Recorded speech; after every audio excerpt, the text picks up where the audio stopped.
Hello दोस्तों, कैसे हैं आप सब। उम्मीद करता हूं कि सब बढ़िया होंगे। दोस्तों, आज हम आपको कुछ ऐसी वीडियोस दिखाने वाले हैं जिसे देखने के बाद आपको बहुत हंसी आने वाली है। जानते हैं क्यों? क्योंकि आज हम आपको अलग अलग देशों में होने वाली अजीबोगरीब शादी की रीति रिवाज के बारे में जो बताने वाले हैं। जी हाँ दोस्तों, यकीन मानिए कि आज का वीडियो देखकर आपको बहुत हंसी आने वाली है। तो दोस्तों, इस वीडियो को आप अंत तक जरूर देखिएगा। साथ ही दोस्तों, अगर आप हमारे चैनल पर नए हैं और चैनल को सब्सक्राइब नहीं किया है अभी तक, तो ये नेक काम भी कर ही लीजिए। दोस्तों, क्या आपको पता है कि ब्राजील की शादियां हमारे देश की शादियों से बहुत मिलती जुलती होती हैं? जी हाँ, कहते हैं कि यहाँ पर भी हमारे देश की ही तरह शादियों में जब तक हंगामा नहीं हो तब तक लोग चैन से नहीं सोते। जी हाँ, यहाँ की शादी में मतलब होता है मार धाड़ और हंगामा। लेकिन आज जो हम आपको ब्राजील के रीति रिवाज के बारे में बताने जा रहे हैं, उसे सुनने के बाद आपके होश ही उड़ जाएंगे। ब्राजील में दोस्तों जब शादियां होती हैं तो लड़के के कपड़े को फाड़ देते हैं। जी हाँ, कहते हैं कि जैसे ही लड़के की एंट्री होती है, लड़के के ही दोस्त इसके कपड़े फाड़ने लग जाते हैं। बताइए कि लड़का इतना महंगा कपड़ा पहनकर जाता है और उसे ही उसके दोस्त फाड़ देते हैं। क्या बात है।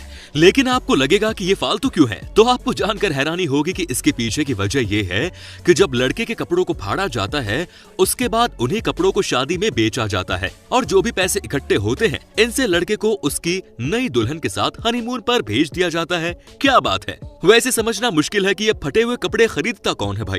अगर इसी तरह से इनकम आती रही तो समझिए कि मैं तो कई बार शादी कर लूं। दोस्तों, अब आपको दिखाते हैं एक और ऐसे देश की तस्वीर जहां के बारे में कहा जाता है कि ये कंट्री सबसे अजीब है। जी हाँ दोस्तों, जब हमारे देश में शादी होती है तो यहाँ रौनक होती है, मौज मस्ती होती है। यहाँ पर लड़के अपने लिए कोई लड़की भी ढूंढ लेते हैं। लेकिन दोस्तों, अब हम जो आपको कहानी बताने जा रहे हैं वो है ग्रीक देश की। आपको बता दें कि इस देश में होता यूं है कि लड़की अपने जूते के नीचे शादी के दिन अपने कुंवारी दोस्तों का नाम लिखती है। जी हाँ, उसके बाद उसी जूते को पहनकर दिन भर इधर से उधर टहलती है और उसके बाद दोस्तों रात में ये चेक किया जाता है कि जूतों में किस किस का नाम अभी भी दिख रहा है और किस किस का नाम मिट गया है। तो ये है यहाँ की मान्यता। जिन लड़कियों का नाम मिट जाता है उनके बारे में कहा जाता है कि उनकी शादी बहुत जल्द होने वाली है। वहीं दोस्तों जिनका नाम जूते में होता है उनके बारे में कहा जाता है कि अभी शादी होने में समय लगेगा। क्या बात है। अब आप ही बताइए कि ये किस तरह की बात है। हर देश के लोगों की अपनी अपनी सोच होती है। कुछ देश में तो न जाने शादी के नाम पर लोग क्या क्या कर जाते हैं। दोस्तों, जैसे कि आपको पता है कि हमारी पूरी टीम जो है वो लगातार आपके लिए मेहनत कर रही है। उम्मीद करता हूँ कि आपको ये वीडियो पसंद आया होगा। दोस्तों, कम से कम आप 30,000 लाइक इस वीडियो को दे ही सकते हैं। दोस्तों, ऐसा नहीं है कि शादी के नाम पर हमारे देश में कोई नाटक नहीं होता। आपको भी पता है कि हमारे देश में भी खूब ऐसी चीजें हैं जो कि किसी को भी चौंका सकती है। जी हाँ, हमारे देश में मांगलिक का खेल बहुत पुराना है। जी हाँ, कहते हैं कि यहाँ पर जब लड़का और लड़की दोनों ही शादी से पहले मांगलिक होते हैं तो मामला खराब हो जाता है। दोस्तों, जानते हैं ना इस कंडीशन में क्या किया जाता है? लड़कियों की शादी जो है किसी जानवर से पहले कर दी जाती है। जी हाँ, ये हिंदुस्तान में ही हो सकता है। यहाँ पर लड़कियों की शादी सबसे पहले जानवर से की जाती है और उसके बाद लड़के से होती है। आपको बता दें कि ऐसा इसलिए होता है क्योंकि दोस्तों हमारे देश में मान्यता है कि अगर लड़की और लड़का दोनों मांगलिक है तो समझिए कि शादी में लफड़ा हो सकता है। इसीलिए अगर लड़की की शादी पहले कुत्ते से कर दी जाती है या किसी भी चीज से कर दी जाती है ताकि जो बुरा प्रभाव है वो सब के सब जानवर के ऊपर लग जाए और बाद में जो रियल पति जी होते हैं उनके साथ कोई दिक्कत ना हो। क्या बात है। लेकिन इसी मान्यता का मजाक दुनिया भर में उड़ाया जाता है। अब भाई बात तो सही है, आप किस किस को मांगलिक के बारे में समझाते फिरेंगे। दोस्तों, अब हम आपको बताते हैं कि इटली देश में शादी के नाम पर क्या क्या होता है। जी हाँ, आपको बता दें कि जैसे हमारे देश में बारातियों के स्वागत करने के लिए लाखों रुपए खर्च किए जाते हैं, वैसा इटली में कोई कॉन्सेप्ट नहीं है। जी हाँ, इस देश के लोगों का मानना है कि बाराती में किसी भी लड़की वाले का बिना मतलब पैसे खर्च करना ठीक नहीं है। जी हाँ, यहाँ के लोगों की सोच ही अलग है। इसीलिए दोस्तों आपको जानकर हैरानी होगी कि इस देश में बारातियों को सिर्फ 5 बादाम खिलाकर स्वागत किया जाता है। जी हाँ, सिर्फ 5 बादाम खिलाया जाता है और उसके बाद शादी खत्म होते होते सब अपने घर चले जाते हैं। साथ ही दोस्तों आपको बता दें कि इटली देश में मंगलवार को और शुक्रवार को शादी नहीं होती। इस दिन माना जाता है कि शादी करना पाप है। बाय द वे, इस दिन शादी वाले कपल अपना पहला हनीमून ट्रिप करने के लिए भी नहीं निकलते। क्या बात है। अब इन्हें क्या ही कहा जाएगा। दूल्हा दुल्हन को किया जाता है परेशान। ये रिवाज है फ्रांस का, जहां नए जोड़े के दोस्त रिश्तेदार आकर रात में उनके कमरे और घर के बाहर आवाज निकालना शुरू कर देते हैं। वो गाना बजाना करते हैं। उसके साथ ही साथ वहां पर जोर जोर से ड्रम भी बजाए जाते हैं। नए दूल्हा दुल्हन को घर से बाहर आकर इन्हें खाना पीना और कई मामलों में पैसे भी देने पड़ते हैं। इतना ही नहीं, कई बार तो अगर दूल्हा दुल्हन अगर इन आगंतुकों को इग्नोर करे तो कई बार ये लोग घर में घुसकर दूल्हे को उठाकर भी ले जाते हैं। अब हुआ ना ये अजीब रिवाज। दोस्तों, अब हम आपको बताते हैं एक और ऐसी कहानी जो कि है हमारे देश की ही। जी हाँ दोस्तों, शादी में आमतौर पर दूल्हा बारात लेकर दुल्हन के घर आता है। ढेर सारी रस्में निभाई जाती हैं और ऐसे शादी संपन्न होती है। लेकिन गुजरात के आदिवासी बाहुल्य गांव की शादियों में दूल्हा नहीं होता। गुजरात के छोटा उदयपुर जिले में बिना किसी विरोध के बड़े ही धूमधाम से दुल्हन की शादी लड़के से नहीं लड़की से की जाती है।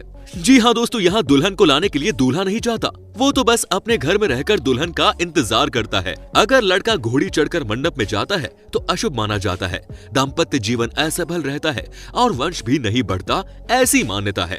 दूल्हे की जगह दूल्हे की कुंवारी बहन घोड़ी चढ़ती है और बारात लेकर दुल्हन के घर जाती है। दुल्हन को दूल्हे के सुपुर्द करके बहन का काम यहाँ खत्म हो जाता है।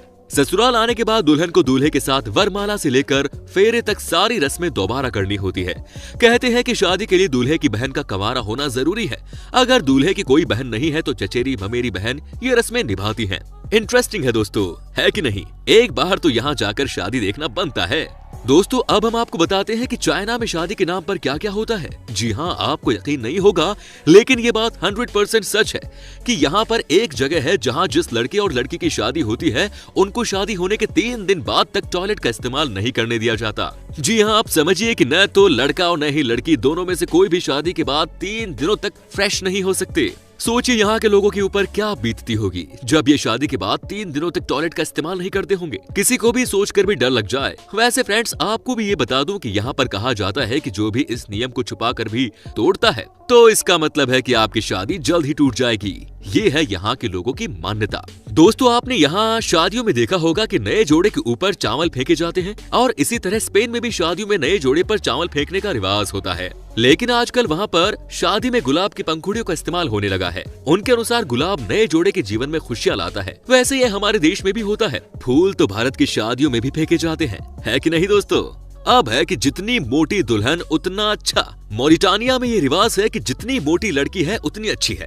इसलिए कई बार तो माता पिता अपनी बेटियों को फैट कैंपस में भेजा जाता है ताकि वो वजन बढ़ा सके। इस ट्रेडिशन को लेबोउ कहा जाता है। कई लड़कियों को तो जबरदस्ती खाना खिलाया जाता है ताकि उनका वजन बढ़ सके। ऐसे में लड़कियों को स्वास्थ्य संबंधित कई समस्याएं भी हो जाती हैं। पर फिर भी इस देश का यही रिवाज है। दूल्हा दुल्हन पर पोती जाती है कालिख। नजर न लगने के लिए काला टीका लगाया जाता है, लेकिन स्कॉटलैंड में तो दूल्हा दुल्हन पर पूरी की पूरी कालिख पोत दी जाती है।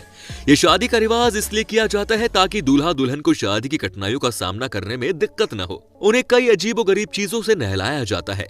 यह स्कॉटलैंड के ग्रामीण इलाकों में अक्सर किया जाता है। दोस्तों, बेल्जियम में विवाह के समय दुल्हन अपने साथ एक रुमाल लेकर अपने पति के घर जाती है। इस रुमाल में उसका और उसके पति का नाम धागों से कढ़ा रहता है। इसे फ्रेम करके घर में टांग दिया जाता है जब तक उस घर में किसी अन्य लड़की का विवाह नहीं हो जाता। दूसरी लड़की की शादी पर वो इस रुमाल में अपना नाम काट कर अपने साथ पति के घर ले जाती है। प्राचीन काल में रोम एवं यूनान में विवाहोत्सव के दौरान दुल्हन पर गेहूं के दाने फेंके जाते थे। ये इसलिए किया जाता था कि अनाज फेंकने से वर वधू का जीवन समृद्ध और खुशहाल बना रहेगा। तो दोस्तों, उम्मीद करता हूँ कि आपको हमारा ये एपिसोड पसंद आया होगा। साथ ही दोस्तों, अगर आपको इस वीडियो पर कोई राय देनी है तो आप हमें कमेंट करके दे सकते हैं। हमें आपके कमेंट्स का इंतजार रहेगा। दोस्तों, अगर आप हमारे चैनल पर नए हैं तो प्लीज चैनल को सब्सक्राइब जरूर कर दीजिए, क्योंकि हम आपके लिए रोज ही इसी तरह के वीडियोस बनाते रहते हैं। दोस्तों, अपना ख्याल रखिए। Take care.